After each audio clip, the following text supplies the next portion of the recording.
YouTube, what's up? It's your boy Naja coming back at y'all with yet another video. And yes, you saw the title. Today I'm going to be showing y'all how to get an 850 credit score. Let's go.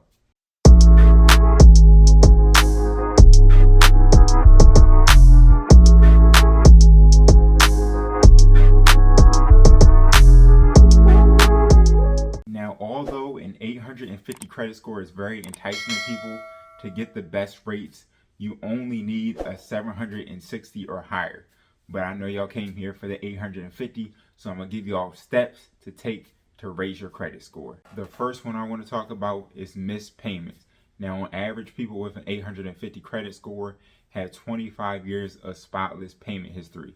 This plays a huge role in you actually getting an 850 credit score because it plays the biggest percentage, which is 35% of your FICO score goes towards missed payments. One way that I say that could help with this is, one, you can automate your payments. If you don't feel like automating your payments, you can always just make sure to check back every single week to make sure that you're not missing anything, so you won't have this on your credit history. Because if it pops up on your credit history, it's going to be there for years and it's going to be really hard to build back up your credit. But if you start from a good base and you make sure that you don't miss any payments, you're on your way to an 850 score.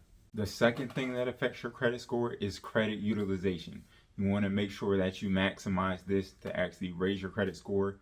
What they look for is you to have a 30% or lower utilization on your credit cards.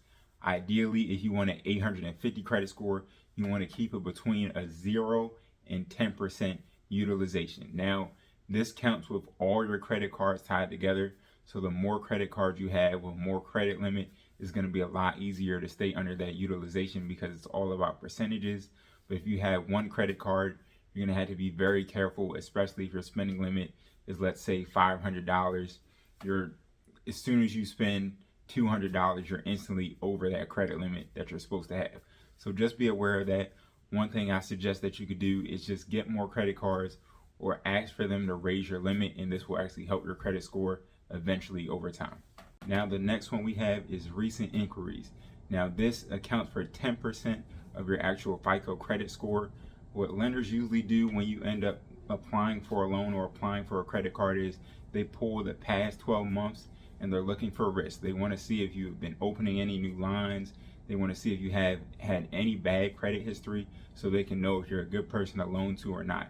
This will honestly come with time. If you're trying to get a higher credit score, if you're doing the right things, it'll happen. You won't even have to worry about it. But it's just important to know. Just make sure the past 12 months you have clean credit history, you're doing everything right, and that will also help you raise your credit score. Now, the next one we have is overall credit history. This accounts for 15% of your actual credit score. There's a lot of tricks and tips that you can do other than just waiting to actually get better credit history. One is you can have an authorized user on your account.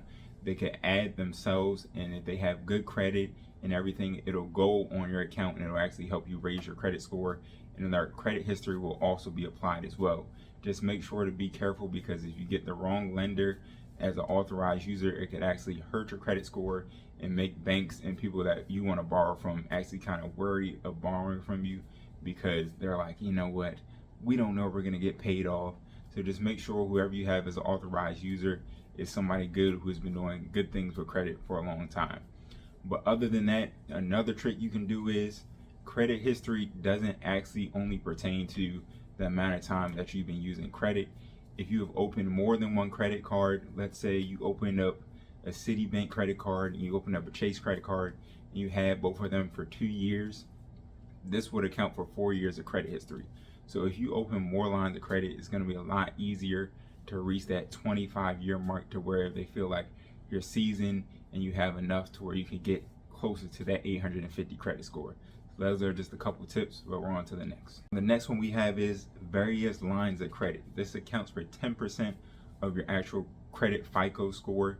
Now, this one's a little bit more tricky. If you don't really have a lot of big purchases like a home yet or an auto loan, it could kind of hurt you a little bit. But my suggestion is, I wouldn't really worry about this if you don't have the opportunity right now to buy a home or buy a car. Don't stress about it. Just stick to the credit cards. But overall, banks are looking for, can you handle multiple lines of credit at a time?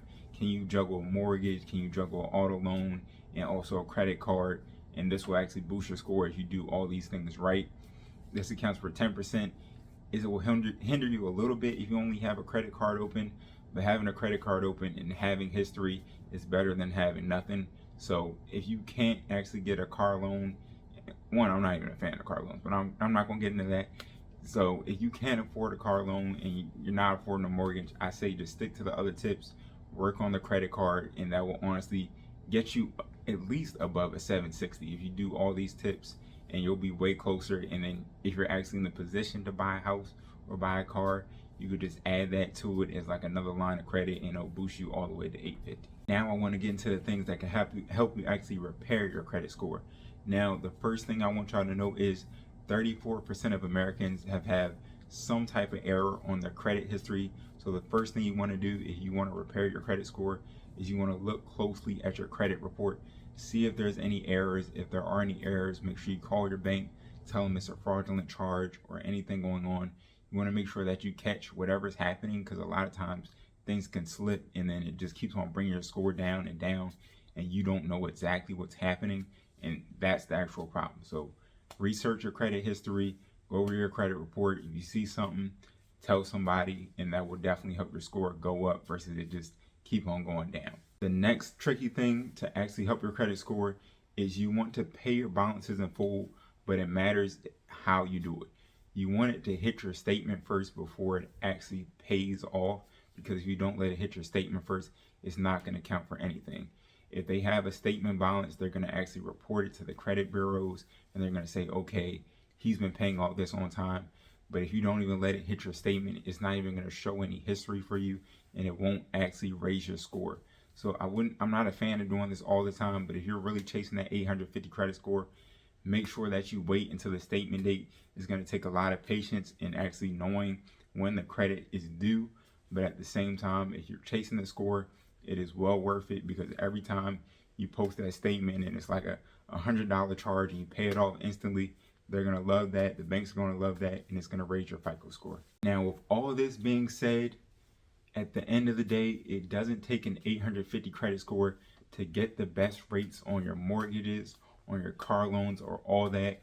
All you need to do is not have a bad credit score. Try to make sure that you stay in the mid 700s, and you should be okay for getting anything that you really need.